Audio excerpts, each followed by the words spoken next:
Thank you so much. I'm really grateful to be able to be here to share some of my thoughts today. Love the people at Aspen Grove. It's amazing to be able to be supportive of all of you, all of the work that's done in mental health. So I wanted to share just some of my thoughts on perspective today. And ultimately, starting with a little bit of introduction, because some of you probably read my bio.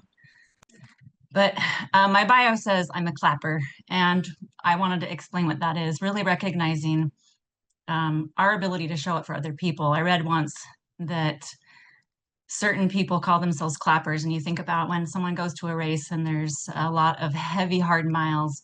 There are some people who show up just to clap, just to be supportive of the people who are running. And I liked that idea. I liked the idea of being supportive and being a clapper for people in their lives, not just running, but every aspect of their life that's hard. And I think each of you are probably doing that as well. So you can call yourself a clapper. So one of the things in my bio says that I have rubber ducks that I like to hand out. So a really quick background story about me. In my master's program, things were hard, get bored, you get stressed out, you get overwhelmed, and I needed something for me. So one of the things I started doing was leaving small rubber ducks around campus. And it quickly escalated. It got a little overwhelming, as you can see. There were themed ducks everywhere to the point where people started asking me, or not me, because I showed up before school when no one saw me, but they would ask, like, who was the person leaving the ducks? It was not for me to get any attention. It was for me to be able to have something to smile about. And at one point, someone left a note and it said, to the person leaving the ducks around, why? And my response was, because it's fun and it makes me smile. Hopefully, it makes you smile too. So one of the quotes or one of the thoughts that I want to share, and I'll go into this a little bit more at the end, is memento mori, memento vivere, and that's a Latin phrase meaning remember that you will die. So remember to live. That's one of my life mottos.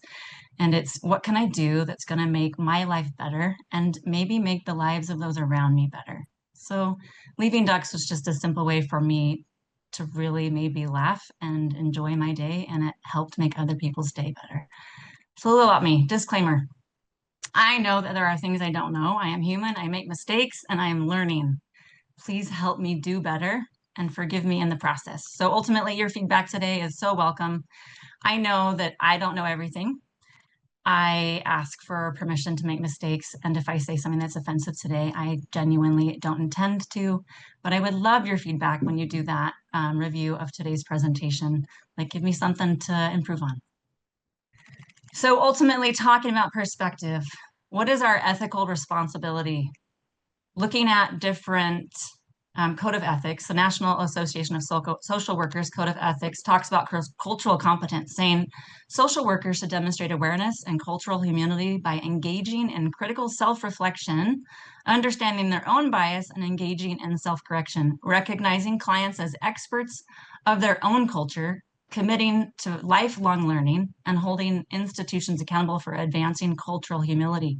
Social workers should obtain education about and demonstrate understanding of the nature of social diversity and oppression with respect to race, ethnicity, national origin, color, sex, sexual orientation, gender identity or expression, age, marital status, political belief, religion, immigration status, and mental or physical ability. I'm not going to go into reading all of the other code of ethics for the different mental health professions, but everyone has one. It is our ethical responsibility to make sure that we are educated to understand our bias and to understand the things that impact someone else's perspective, their perception, their expectations of themselves, others, and life in general, and how what we view or how we view it has an impact on our ability to show up for the people that we work with. So touching on, but not going into detail of, how trauma limits perspective for things being heightened sensitivity to threat, distorted sensory experiences, social emotional difficulties, and brain mechanisms that change. Trauma limits perspective, heightened sensitivity to threat. And again, I'm not going to read these because what I really want to do is have a conversation about some of the things that we do to change our perspective or the perspective of the people that we work with. And so you can look at these slides and go back later, but really recognizing that trauma leads to hypervigilance, sensory overload, negative bias, distorted sensory experiences can cause interoception issues, altered time perception, spatial awareness issues. Social and emotional difficulties that result from trauma can lead to difficulty forming relationships, emotional dysregulation, dissociation, and changes in brain mechanisms in the hippocampal neural signatures and altered connectivity. There's a lot that could go into that. We don't have time for that today. And ultimately, really recognizing each of our responsibility to understand how trauma impacts a person's perception of themselves, others, in the world. So 3 types of core beliefs: how I view myself, how I view others, and how I view the world. This leads to 3 questions to ask. What is it I don't know? What direction am I facing? And what am I focusing on? Carl Jung says, thinking is difficult. That's why most people judge. So the first question, the first topic to consider: what do I not know? Now, really recognizing all of the heavy text slides that I just whipped through super fast are really important information for us to understand. But I'm going to make the assumption that all of you have some basis of knowledge about those things. And so what I really want to do is have sort of a loose conversation, if you will, about the things that I use in my practice to help clients understand their bias, their perception, their perspective, and how to change it. But that's my responsibility as well, and it's also yours. So, question to ask yourself, really recognizing you don't know what you don't know. So what do we do with that? I want to share a couple stories with you to sort of illustrate this. Some of them maybe not so important, some of them more important, but giving you something to consider. And I want you to think about the stories in your life that you recognized a change in your perspective. So story number 1. Years and years ago, I remember my mom telling me, and this was around Christmas time, a story about how her mother had always cut the ends off of the pot roast before cooking it.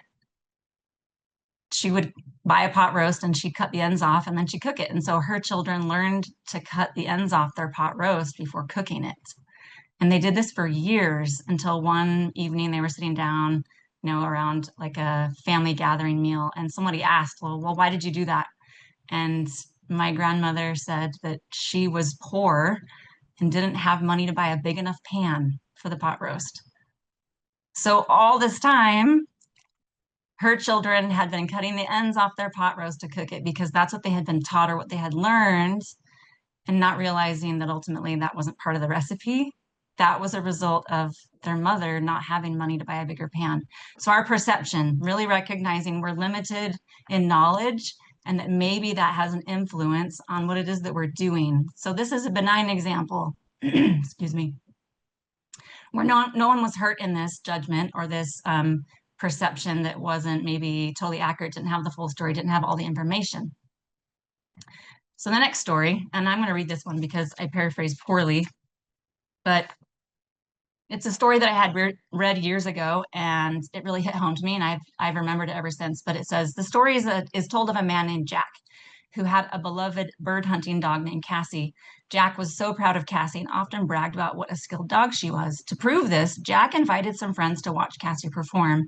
After arriving at the hunting club, Jack let Cassie out to run around while he went inside to check in. When it was time to begin, Jack was anxious to show off Cassie's amazing skills. However, Cassie was acting strangely. She wouldn't obey any of Jack's commands, as she usually did so willingly. All she wanted to do was to remain by his side. Jack was frustrated, embarrassed, and angry with Cassie, and soon he suggested that they leave. Cassie wouldn't even jump into the back of the truck, so Jack impatiently picked her up and shoved her in the kennel. He fumed at those with him made fun of his dog's behavior all the way home. Jack couldn't understand why Cassie was misbehaving. She'd been trained well, and her whole desire in the past had been to please and serve him. After arriving home, Jack began examining Cassie for injuries, burrs, or ticks as he usually did, and as he put his hand on her chest, he felt something wet and found his hand covered in blood. To his shame and horror, he found that Cassie had a long, wide gash right to her chest bone. He found another on her right leg, also to the bone. Jack took Cassie into his arms and began to cry. His shame at how he had misjudged and treated her was overwhelming. Cassie had been acting uncharacteristically earlier in the day because she was hurt. Her behavior had been influenced by her pain, her suffering, and her wounds. It had nothing to do with Jack or for a lack of desire to obey him or a lack of love for him. Really recognizing that this story really directly illustrates like our perception of something that leads to judgment and the limited amount of information that we don't know what we don't know, and that in this case, not knowing can really, really be dangerous. So the third story I want to share, this is a personal experience. I love children. I've worked with children in different capacities all throughout my life. And I remember experience working with young children, ages 3 and 4, about 20 years ago in a church Sunday school class. These little 3 and 4-year-olds were having a really, really hard time paying attention. One boy in particular was exceptionally disruptive, would not sit down in his chair, was hitting all the other children and running around the room and arguing. He did not want to participate. And at one point, I had to take him out of the room to find out, what was going on and help him. And he ran away from me down the hallway. So we ended up outside, and I was frustrated. I was really irritated with his behavior. And I told him to sit down, and he refused to sit down, and he started to cry. And that's when I realized there's something going on that I'm not aware of. And I asked him if he would tell me what was going on. And he told me that before coming to class, that his dad had yelled at him and that his dad had spanked him. And in his little 4-year-old voice, saying that his butt hurt too much to sit down. And I will never forget the awareness that suddenly all of his behavior with all of those other children made so much sense to me, that I did not know what I didn't know, that this poor little boy was hurting and he was scared and he was upset and there was a lot of emotion going on for him. So really recognizing that we don't know what we don't know, and owning that when we have an experience with somebody, family, friend, total stranger, that we need to check, that if we're in a state of judgment about something, that we may be missing information. We really don't have the whole picture. And until we do, it might be important for us to pause our response, our reaction. It says, if you are willing to look at another person's behavior towards you as a reflection of the state of their relationship with themselves, rather than a statement about your value as a person, then you will over time or over a period of time cease to react at all. So our ability to pause and reflect and not react, but really take into account information that is going on for someone else. And if we just pause and say, there's probably something that I'm missing here, that I don't know what I don't know, that's going to be accurate every time, especially in fields like this where we work with people who have trauma, who are dealing with really difficult life circumstances that we don't know what they're going through. We don't know what they've been through. We don't know what they're experiencing. And so giving them some grace, really recognizing, I don't know what I don't know. Liberated is the soul which sees all human behavior as either an act of love or a call for love. I'm going to encourage you to start viewing someone's behavior as that. It can be incredibly challenging. When I look at narcissism through the vulnerability lens, I see the shame-based fear of being ordinary. I see the fear of never feeling extraordinary enough to be noticed, to be loved, to belong, or to cultivate a sense of purpose.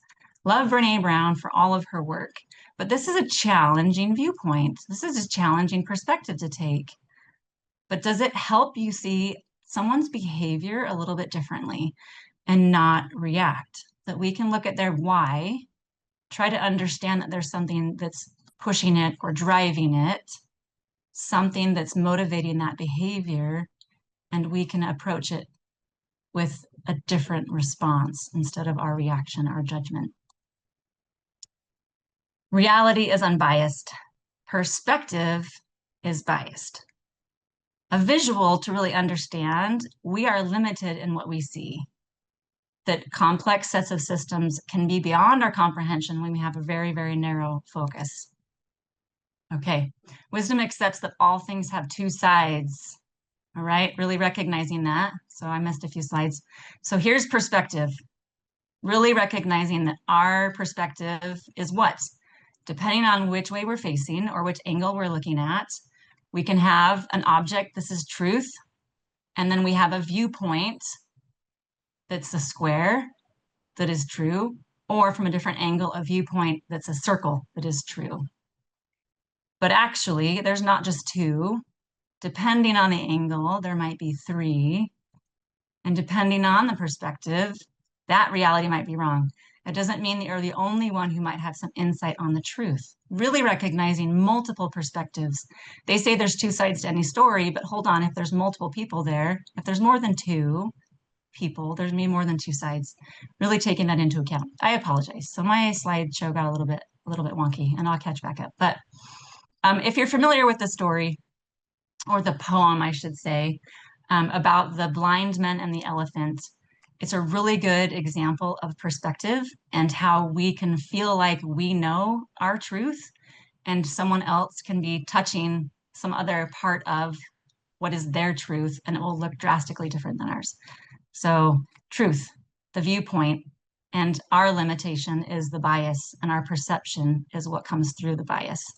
So skipping back, here you're going to see two different versions of my PowerPoint. But this particular image, really recognizing when we're interfacing with somebody, when we're talking with somebody, that they have a perception of us in their mind that's limited based on what they know about us and what they experience of us, but we hold a perception of their perception. I know it's a little bit meta, something you can wrap your head around, but this, I'm going to catch up to the point we were at, all the stories I just told. Thank you for bearing with me here. Okay. Research tells us that when we judge people in areas, research tells us that we judge people in areas that we're vulnerable to shame, especially picking folks who are doing worse than we're doing. If we feel good about our parenting, we have no interest in judging other people's choices. If I feel good about my body, I don't go around making fun of other people's weight or appearance.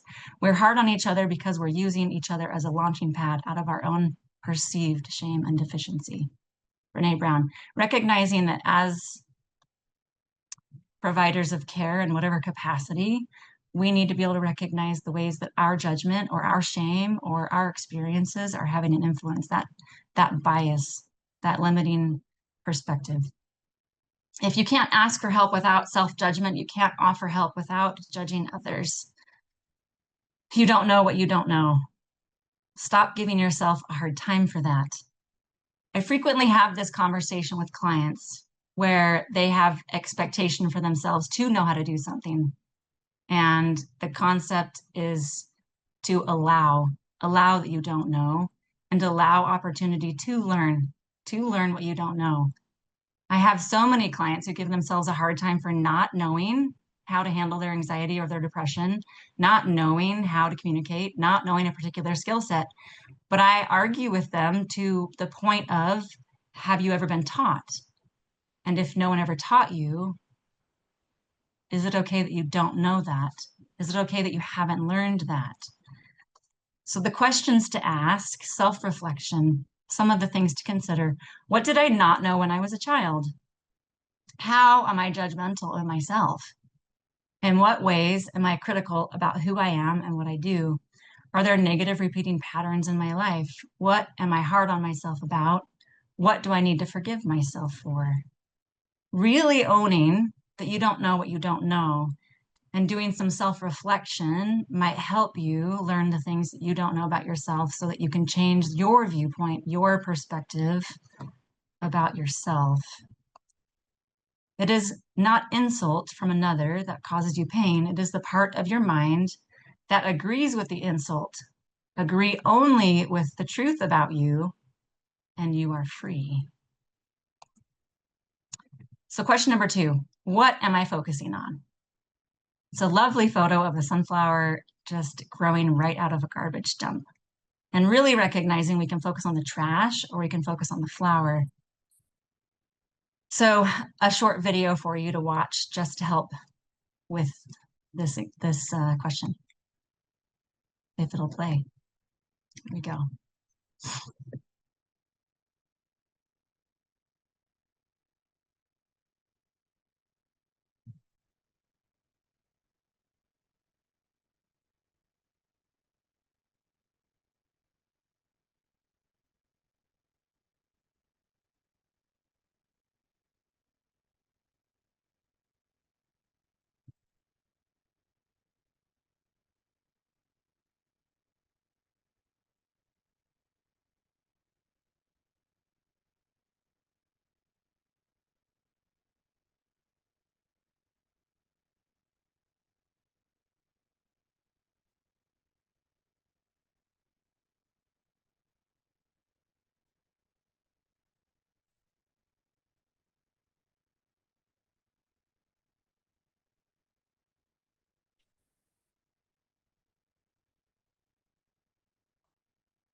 Okay, so pausing for a second to talk about that video.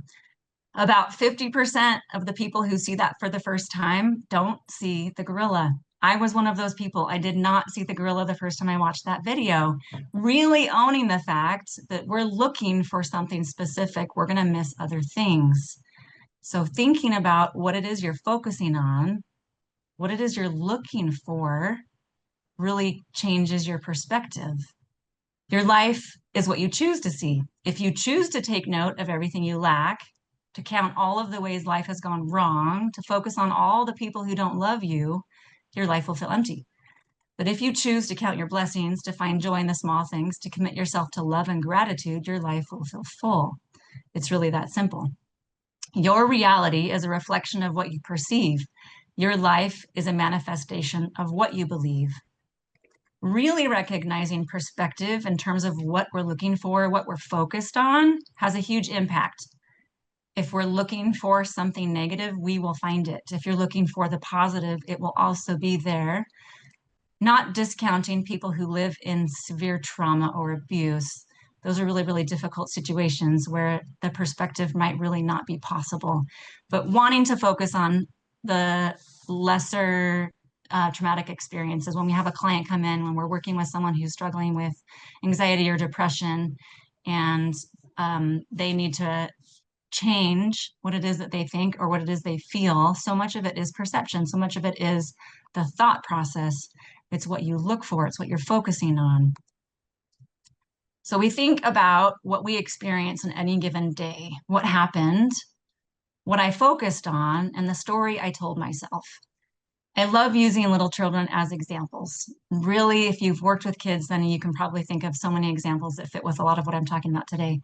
But there was one day that I was babysitting for a friend, and her toddler loved like being outside. We went to the park and we were blowing bubbles and we like played with chalk and we did so many fun things, read stories, watched a video. In the middle of all of that, at the park, this little girl stubbed her toe. Like not terrible, but it hurt and she was upset and she cried and we moved on and we did all of the things that we did. We like had another hour of playing and talking and laughing. But when mom got home, this little girl started to cry and talked about how she stubbed her toe and showed her mom her toe. This is an illustration of that. What happened, what I focused on, and the story I told myself. How frequently are we being selective in what it is we're focusing on? And we're telling ourselves a story that isn't totally accurate. It's not the whole picture. You will find what you looked for. Your brain is always searching for proof for what you tell it. It's called confirmation bias. And it works like this. If you believe nothing ever goes my way, your brain will highlight everything that confirms your belief. But if you tell yourself, I know things can get better, your brain will start finding evidence to support that idea. Your mind is just doing its job, actively looking for evidence to reinforce the world you've created in your thoughts. So remember, be conscious that you have the power to shape the world around you. You will find what you look for. So the challenge is to look for the good things. Now, if you have paper, I'm going to pause for a second. You can write this down or you can just think about it, but really owning where you're at in your life, that our focus matters.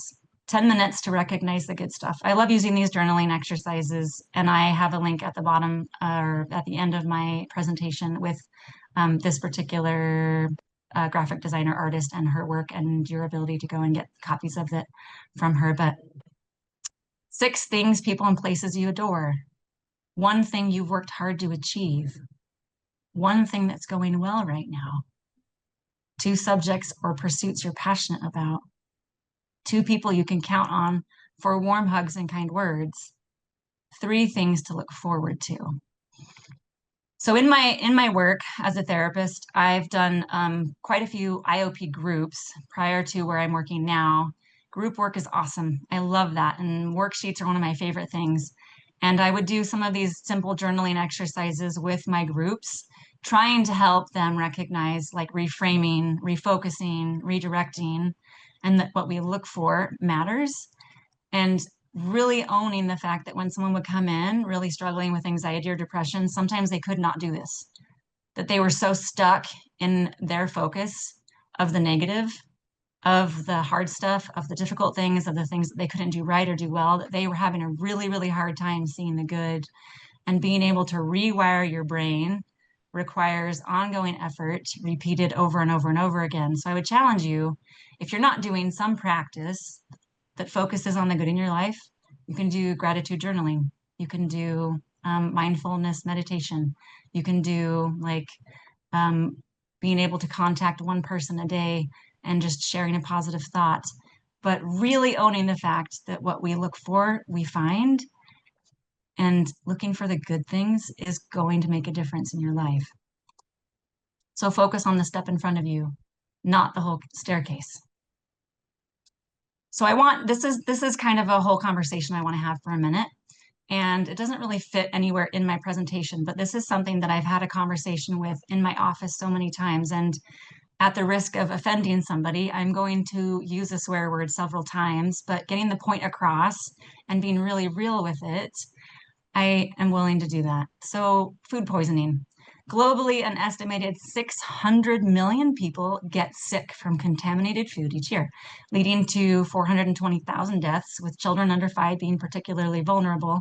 In the United States, about 48 million cases of food poisoning occur annually, resulting in approximately 128,000 hospitalizations and 3,000 deaths.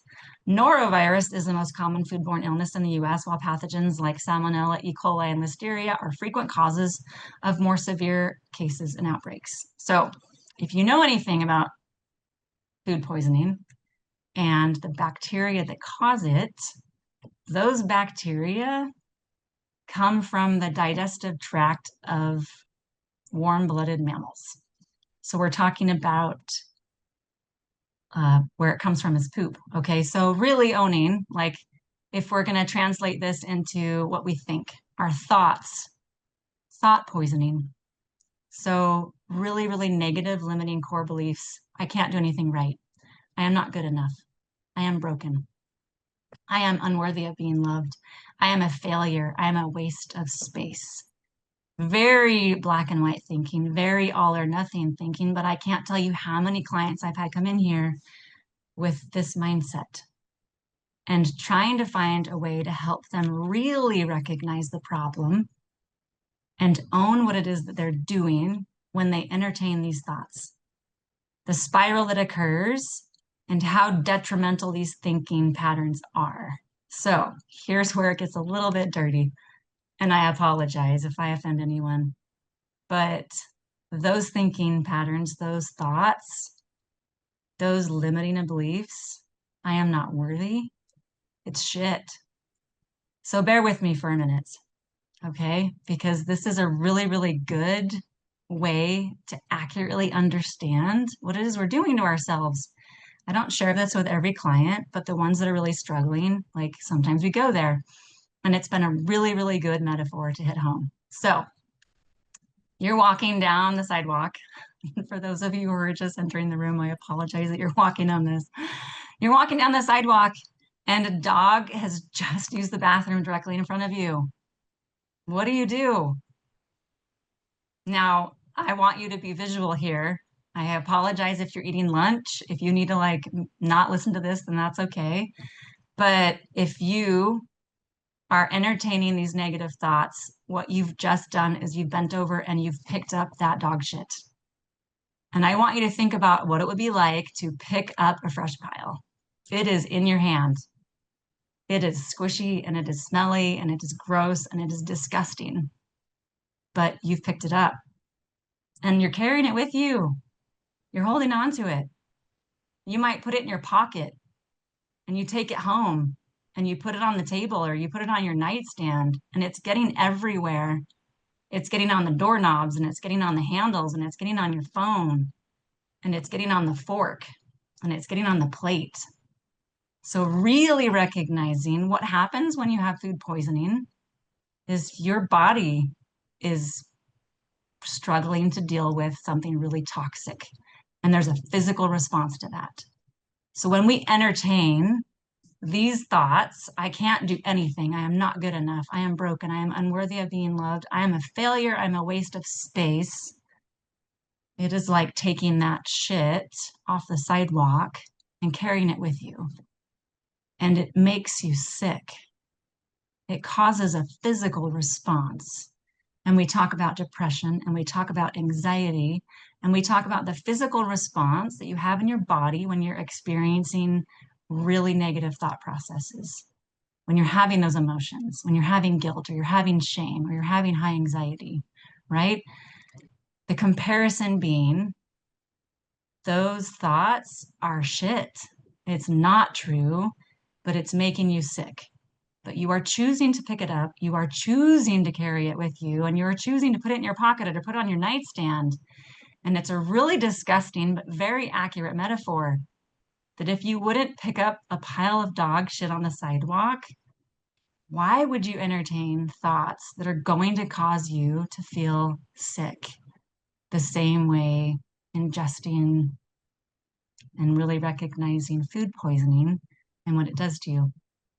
So changing the thought, recognizing whether or not it's accurate, whether or not it is a truth, and changing it.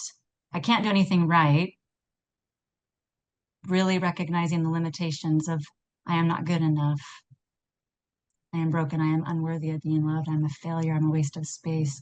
That those are not true. And I want to help my clients understand their ability to change the way they think starts with them recognizing that the thoughts that they're having are literally poisoning them. So that's one of the ways that I help people understand how negative the thought process is. And I genuinely apologize if I offended anyone with that one. But wanting to give you some concrete tools that if the time and place is right for you to help somebody in your life really own what it is they're thinking and how inaccurate it is, how unhealthy it is, how much it's hurting them, and that feels like it would be beneficial, then using it. I've had several teenage clients respond really, really well to that metaphor. So the next question, which direction am I facing? Left or right, forward or back, good or bad, up or down? The direction I am facing, and we're looking at a really like nondescript field. And I don't know if anyone recognizes, it's a really, really famous place. Like all of you should know where this is. You've all heard of it. You've all seen it before. Changes the view. Really recognizing the direction you're facing. This is Stonehenge, but facing away. The direction I'm facing changes the view. And I want you to think about which direction you're facing. So again, the direction I am facing is a nondescript bench, also a famous location that all of you are familiar with. You've all seen before, or at least a photo of it. It changes the view. Which way are you facing? Which way are you looking at it? Where you stand determines what you see and what you do not see. It determines also the angle you see it from. A change in where you stand changes everything. Steve Shazer was the pioneer and founder of solution-focused brief therapy. So really recognizing that the way we look at something changes our perspective. And maybe we're looking at it the wrong way. We're looking at it from a different perspective from someone else. But if we can change the perspective, if we can turn around, if we can see it from a different viewpoint, it changes what we think, it changes what we feel. So a few tools, and I'll bet a lot of you already know these, but I'm hoping that something stands out. Okay, which way are you looking at it? The what if? And I have so many people come in with anxiety. What if I fail? What if I can't do it? What if I don't make any friends? What if I freeze? What if, well, but what if something good happens? The way you look at it, really looking at the continuum and helping someone see the narrow perspective, their perception being only negative and expanding that to include other possibility. What if it goes really well? What if you succeed? What if you do make friends? What if it goes better than you thought? What are the things in your life that you are focused on the negative in terms of what you can do or how it's going to go? What if something good happens? Which way are you looking at it? Failure. I love this slide. Failure means to fall, acknowledge, investigate, learn, understand, realign, and evolve. Failure is relative. I have this conversation in my office so frequently. What is the definition of failure? What is it to fail? If we have learned something in the process, is that failure? How do we define failure? The way that we look at it matters. That success is walking from failure to failure with no loss of enthusiasm. The way we look at it matters. I just had a conversation with a client recently about success and the way they were viewing what they were doing and not doing as success or failure, and really helping this person change their perspective on how they define success. How are you looking at it? Are you looking at it from someone else's perspective, from the world's perspective, from society's perspective? What is your perception of it in terms of your lens, your bias? And can you change that? Can you look at it differently? That success really truly means I have failed so many times and I have not given up. Wanting positive experience is a negative experience. Accepting negative experience is a positive experience. It's what the philosopher Alan Watts used to refer to as the backwards law. The idea that the more you pursue feeling better all the time, the less satisfied you become, as pursuing something only reinforces the fact that you lack it in the first place. The more you desperately want to be rich, the more poor and unworthy you feel, regardless of how much money you actually make. The more you desperately want to be sexy and desired, the uglier you come to see yourself, regardless of your actual physical appearance. The more you desperately want to be happy and loved, the lonelier and more afraid you become, regardless of those who surround you. The more you want to be spiritually enlightened, the more self-centered and shallow you become in trying to get there. Which way are you looking at it? Do you let yourself experience the negative, knowing that that is part of your life? Really owning the backwards law and applying that in your life. Which way are you looking at weird? This is one that comes up so frequently with my teenage clients. I love this infographic. You are here wondering if you acted weird. Really recognizing, how do we define weird? And is it a cultural standard that's local to Utah or Utah County or United States or America? And if our standard changes, does the definition of weird change? So when we feel like we're going to be doing something weird or awkward, can we recognize that our perception of it may not be the whole picture? Really owning the old English word destiny or Germanic origin. Weird means having the power to control destiny. And that completely changes perception of the word weird. If you're going to be weird, be confident about it. I am constantly encouraging my teenage clients that weird is not bad, to go ahead and embrace the things that they think are weird about themselves and stop worrying what other people think, because really recognizing most people are not paying attention. Which way are you looking at it? This is a conversation I have with my clients frequently. They talk about their trauma, or they talk about their patterns. They talk about the fact that they feel like they're just going in circles. They're repeating the same event over and over and over again. And so I draw the circle, or I draw the spiral, and then you turn it on its side and you recognize that it's not a circle where we repeat, repeat, repeat, but it's a spiral where we repeat, repeat, repeat. Ascending means progress in terms of how well we're handling the problem, what it is we're learning from the problem, our ability to do it differently each time, and that we'll continue to repeat the problem as we go because we're learning from it. Being able to see that progress does not mean that we stop having problems, that our ability to handle the problem is our definition of success, but how you're looking at it matters. Obstacles don't block the path, they are the path. This is a really difficult one to wrap your head around. Really owning the fact that our perspective, that the path should be easy, is not a reflection of how life typically works. That if we can embrace this idea, the Zen proverb, that the blocked path is the path, that the obstacles are part of the process, and we can be okay with that being what life is going to be like, that we can move forward in a more peaceful way. Another way of looking at it, the burnt toast theory. Every time you burn your toast, miss an exit, miss your flight, or get stuck in traffic, you're actually being delayed for a reason. You are being redirected to a different path. What feels like an inconvenience is actually protecting you from something unseen. Even if you don't get where you wanted to go, you will always end up where you are meant to be. Trust the process.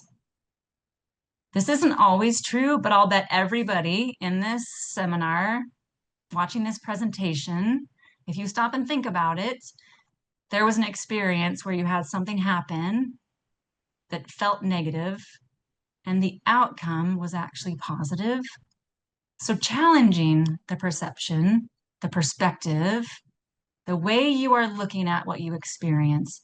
And if there is a positive result, wanting to be able to change the way you think about it, the way you feel about it, the way you respond to it. Which way are you looking at it? Recognizing that the glass half full, the glass half empty perspective. Well, hold on a minute. Depending on how you look at it, the glass is always full. It's half full of air and half full of water. We get to choose how we view something. We get to choose to change our perspective to something more positive, if that is what we want.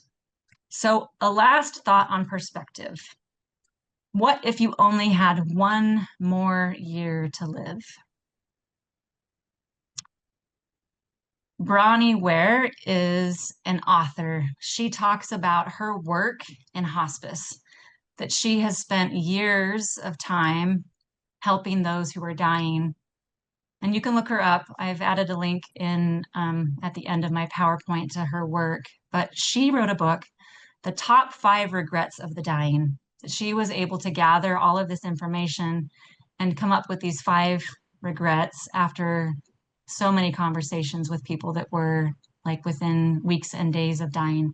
Number 1, I wish I'd had the courage to live a life true to myself, not the life others expected of me. Number 2, I wish I hadn't worked so hard. Number 3, I wish I'd had the courage to express my feelings. Number 4, I wish I had stayed in touch with my friends. Number 5, I wish I had let myself be happier. Really recognizing that our perspective, how we view ourselves, how we view others, and how we view our life might drastically change if we recognize we have a limited amount of time left. Really want to use this as a tool for changing perspective, that maybe we limit ourselves, we limit our experiences, we limit how much joy we have, we limit our happiness based on the things that we focus on, based on the way that we see things, based on our limited viewpoint. And that if we change the viewpoint, maybe we'll choose to do it differently. Really want to remind each of you the power of living. Memento mori, memento vivere. Remember that you will die, therefore remember to live. This is one of my mottos. You have limited time. Change your perspective so that you can enjoy your life more, and recognize that as workers in this field, you have the opportunity to help others change their perspective so that they can more fully enjoy their life. So I want to end with a thought that's been on my mind a lot lately. The Lord God hath given me the tongue of the learned, that I should know how to speak a word in season to him that is weary. I recognize where credit is due and want to honor the fact that I've been given the ability to speak to people in their season, in their difficulty, in their trial, to meet people where they're at, to offer them some empathy, some support, some hope. And each of you have the ability to do that too. What you do matters. When people feel depressed or anxious, they crave empathy rather than advice. Most of the time, they just want to feel seen and heard. Genuine understanding and attentive listening can offer far more comfort to a dysregulated nervous system than any quick fix or tip. What you do makes a difference. The plain fact is that the planet does not need more successful people, but it does desperately need more peacemakers, healers, restorers, storytellers, and lovers of every kind. It needs people of moral courage willing to join the fight to make the world habitable and humane. And these qualities have little to do with success as we have defined it. Thank you for joining the fight. Our job is to love others without stopping to inquire whether or not they are worthy. That has everything to do with perspective. Know all the theories, master all of the techniques, but as you touch a human soul, be just another human soul. Thank you for what you do. Thank you for showing up to fight. Thank you for the service you give, the love you share, the effort you make, the time you commit. What you do matters. I hope that something was helpful today. I hope that you can forgive me for my mistakes and that you can forgive yourself for the same. And that's all I've got. Great. Thank you. This was amazing. A lot of great insight. I know someone had asked about the slides that dealt with the 10 minutes to recognize the good stuff. Just want to make sure we got those up here. And if you need those, oh yeah, there's the journaling pages right there by Christy Zimmer. That's where you can find those, I believe, if I'm correct, right, Sarah? That's where you can find the 10 minutes to recognize the good stuff. Yep. She's got a lot of really awesome journaling prompts and pages, and a lot of them are free, but you can also pay for like bulk packages of them if you want. She's got awesome work, so go to her. Great. And did anyone have any questions that they wanted to ask Sarah? I want to give you a chance to do that now.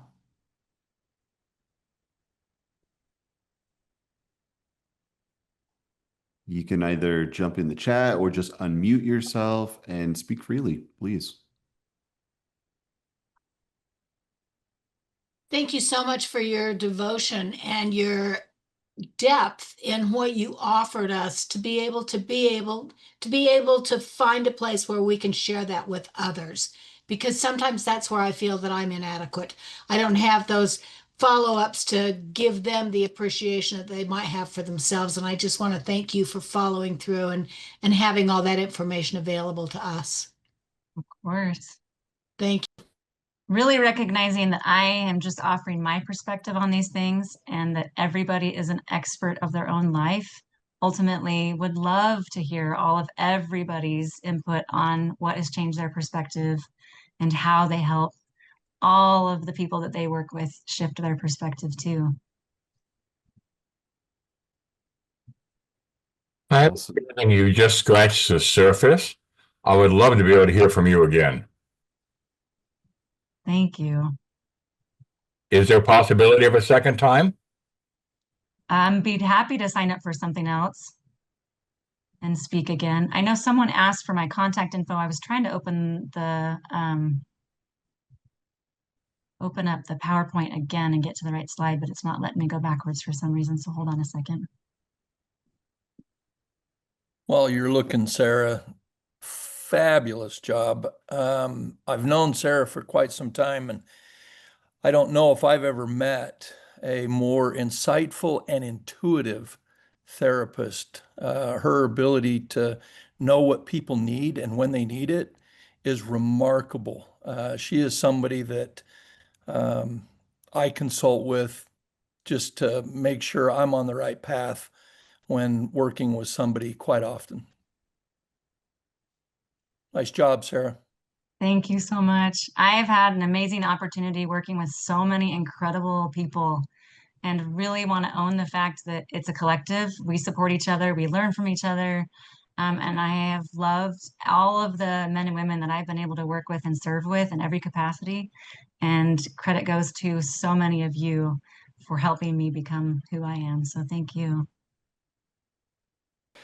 It looks like there was a question earlier on. Someone's asking, Stephanie's asking, do you have any material to help people recognize their core values? I do. We talk about value work, and one of the basic activities is just a value sort. I am not sure if that's copyrighted, but I have something that I use that I could share with you and then you could give out if that's okay. But core values starts with just identifying what is important to me and sorting like a whole group of values to be able to then identify. I'd be happy to share that exercise. Yeah, any other questions that I may have glanced over by mistake? I want to make sure that everyone gets any, burning questions answered before we let Sarah go today. Oh, someone asked, Sarah, do you do EMDR? I've not learned that yet. So my goal is to learn everything, which is going to take some time. But it's definitely on my list. So at some point, that'll be one thing I hope to be able to do.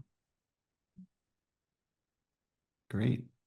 I appreciate all of you logging in and listening in, and I hope that you got something out of today. Go continue to be amazing, lift and love, and share your light because it matters. You make a difference. But I need to officially sign off. I have a client. So thank you so Great. Well, much for thank having you for me. definitely thank you for your time, Sarah. We appreciate the presentation and we all learned so much. So thank you for your time. Thank you for having me. Take care.